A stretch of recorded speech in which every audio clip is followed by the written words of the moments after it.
And with Aurelian Coaching. Thanks for joining this week. This week, we are talking about customer service. And not just customer service, we are talking about taking some of the customer service strategies that are super effective and learning how to apply those strategies to lots of different communications and interactions day to day. So even if you are not in the customer service field, listen up, because these 3 secrets that I'm going to give you guys are going to be so useful in all of your interactions. So a couple of notes before we delve into the secrets.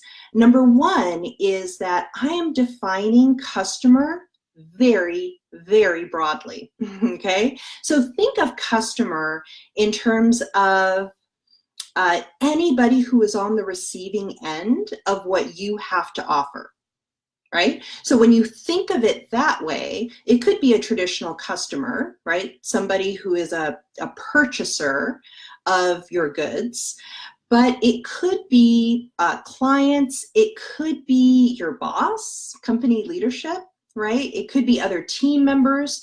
Think about it this way. If you are trying to get buy-in from your peers at work, from your colleagues, you are in a position of trying to sell them on your ideas, on your concepts, on a way forward.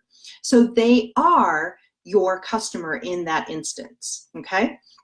Number 2 is that we're talking about customer service best practices, okay? So don't get scared away by customer service, because I know we have all had horrible experiences. We could be here for days probably sharing notes on negative customer service experiences, right? But it's because those experiences didn't utilize the 3 secrets that I'm going to be giving you guys. And here's the thing, even if you aren't ready, or even if it's not entirely clear how to apply these 3 secrets in your day-to-day work life, I'd be really curious to see the next time you're interacting with any type of customer service agent, like if you're calling the internet service provider or your cable company because of something, or you walk into a store and you have a question, I'd be really curious to see if you can map how you feel about that interaction and that engagement, and how satisfied you are as a customer with these 3 secrets, and see if it was a really positive experience because the customer service agent checked all of these things off their list, or if you are dissatisfied and nailing down exactly why you were dissatisfied. Was it the first secret, the second secret, or the third one? Okay, so let's get started. The first customer service secret is that everybody just wants to be heard. That might not seem so provocative and controversial, but here's the thing. As someone who's providing customer service, it's not enough to just hear someone. You have to demonstrate that you're hearing them, right? So there are a couple of ways to do this.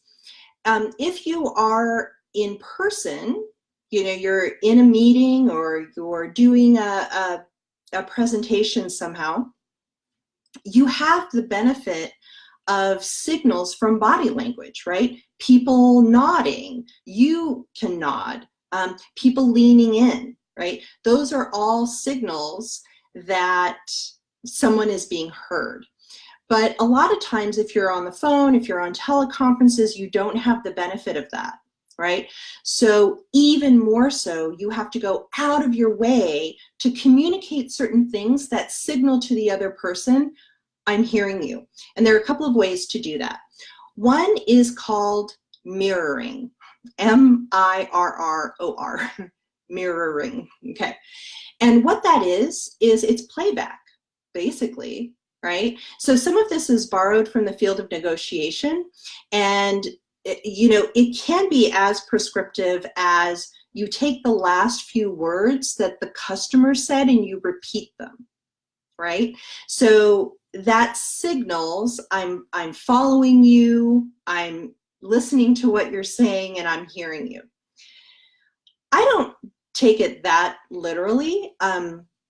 When I do mirroring with my clients over many years, I have been as literal as saying time out. I just want to repeat what I heard, and you can confirm if we're tracking, okay? And I just mirror what they said to me in my own words. And if you can do that, and they, as the customer, can confirm and say, yeah, you got it, or yes, that's right. If a customer says, yes, that's right, you're golden. You're golden, because what it does is a couple of things. Number one, it validates that you guys are tracking, and the problem that they have is the problem that you're going to try and solve, right? But number two, it feels good. It feels good to the customer to have what they're communicating, relayed back to them, and they can confirm, yes, you are right, you characterized that properly, let's move on. Okay, another way besides mirroring to make sure that you're communicating that the other party is being heard is something called labeling. Now, this is especially useful when your customer is super frustrated and angry, right? Now, they may take it to the extreme and actually,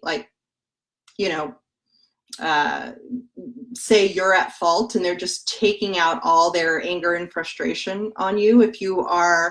Even if you're not in sort of traditional customer service, if you've ever had clients, this certainly happens. It happens a lot, right? The clients have got things going on, you're the vendor, you're the partner, and they may just unleash on you. And what labeling does is it defines the feeling in the moment. It gives a voice to what the other person is experiencing. And it has the same result as mirroring. It has the result of the person feeling like, oh, they have an understanding and an appreciation of my position and where I'm coming from. So labeling is, this is really frustrating for you. Just calling it out and saying, I can tell this, you're so livid about this. It's another way of demonstrating that you're hearing what the other person is going through. So those are two, and those are active listening strategies. And there are a couple more. One other strategy that I want to put out there is, especially if it's a hostile, a really negative interaction, there's something called auditing, which is a way to kind of take the wind out of the negativity sails. Okay, so auditing is when you characterize how you must appear to the other person, right? So you say things like, you must think I'm a total jerk about this, but I promise you I'm trying to get to a resolution, right? You are auditing your how you must appear to them, right? And when you put the label on yourself that, oh, I must look like a jerk, I must look like I'm artificially putting up walls here, and then you counter that, it does a great job of kind of releasing it from the customer's experience that is what you are and that is what you're doing, right? Because before that, they may be thinking that about you, and that feeds their anger and frustration. But the minute you say, this is how it must appear to you, but that's not what's going on, or that's not what I'm doing, I'm trying to do this other thing instead to get us to resolution, kind of takes the wind out of their sails, right? And it gets you to a more kind of balanced place to move forward. Okay, so that's customer service secret number one. Everyone just wants to be heard. And what I mean by that is you need to demonstrate to them that you're actually hearing them. Okay, customer service secret number two. The problem that the customer thinks that they have is not always the problem that ultimately needs to be solved, right? So this is kind of a tangent from the first secret, with people wanting to be heard, because a lot of times people are coming to you to help resolve something, but first, it might just feel to them that they want you to resolve their anger, their frustration, their confusion, any of those things, right? And sometimes you can't even get to the root problem, where you should be putting all your effort, what you should be solving for, until you resolve their anger, their frustration, their confusion, whatever it is, right? So make sure you use those active listening strategies to get over that hump of helping the customer resolve just what they're feeling in the moment, right? So you can get to the actual problem. Okay, so a couple of things about the real problem that you should be working toward is to get confirmation, get agreement from the other party that is, in fact, the root problem that everybody should be putting their effort toward. Okay, so it doesn't have to be something that, once you get them to feel better and they feel heard, and then you go and just try and solve a problem. It is important to take that step, especially if you're the expert, whether it's technical expertise or, whatever it is. It's very important to be able to communicate what you're solving for. Characterize what the root problem is and say what you can do about it. You have to bring the customer along in what you're doing, okay?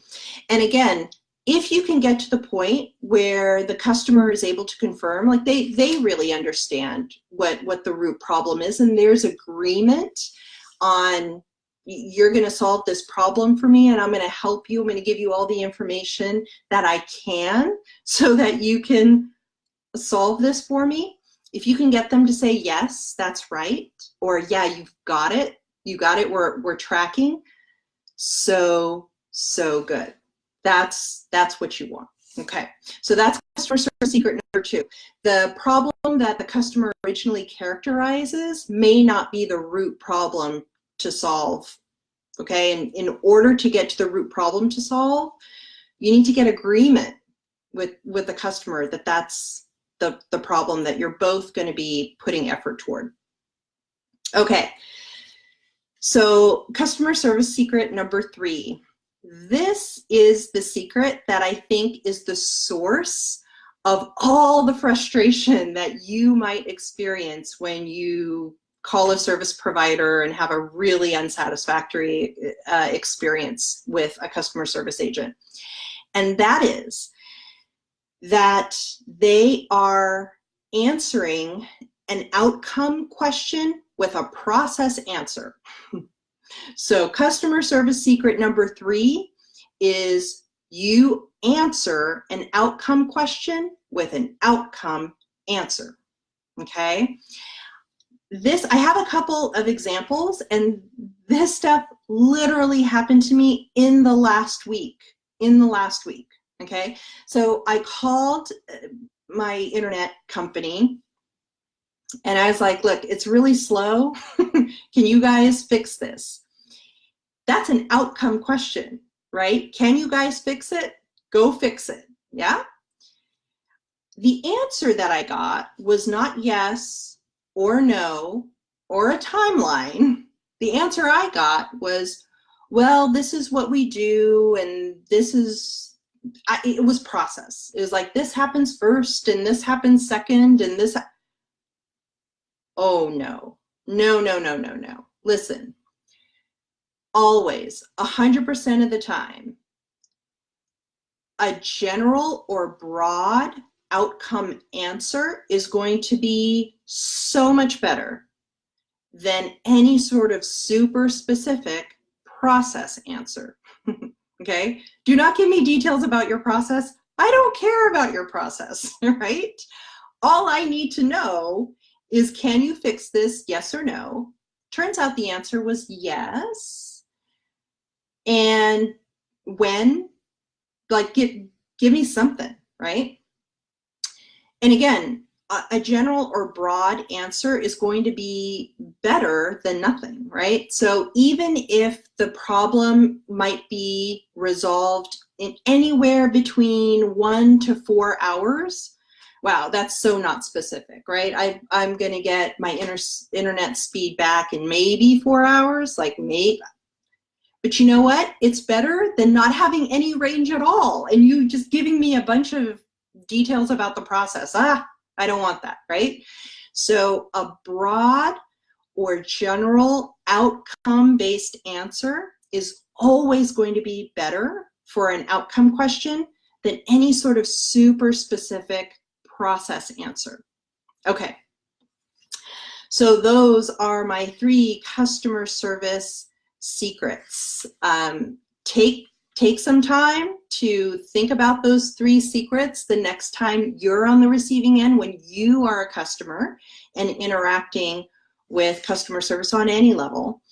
And think about ways to implement this in your day-to-day work, either in communications with your boss or leadership. If you are formally in any sort of customer service role or client management role, guys, you gotta be using this stuff. You gotta be able to communicate to a client, to demonstrate to a client, I'm hearing you. Can you confirm that I'm characterizing the issue properly, right?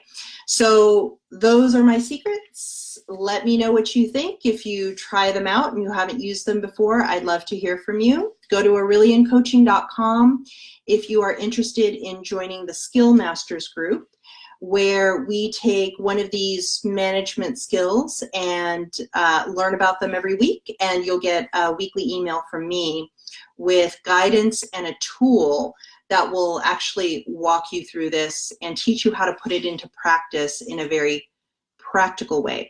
So aureliancoaching.com if you want to sign up for Skill Masters. Otherwise, I will see you guys next week. Thanks so much. Bye.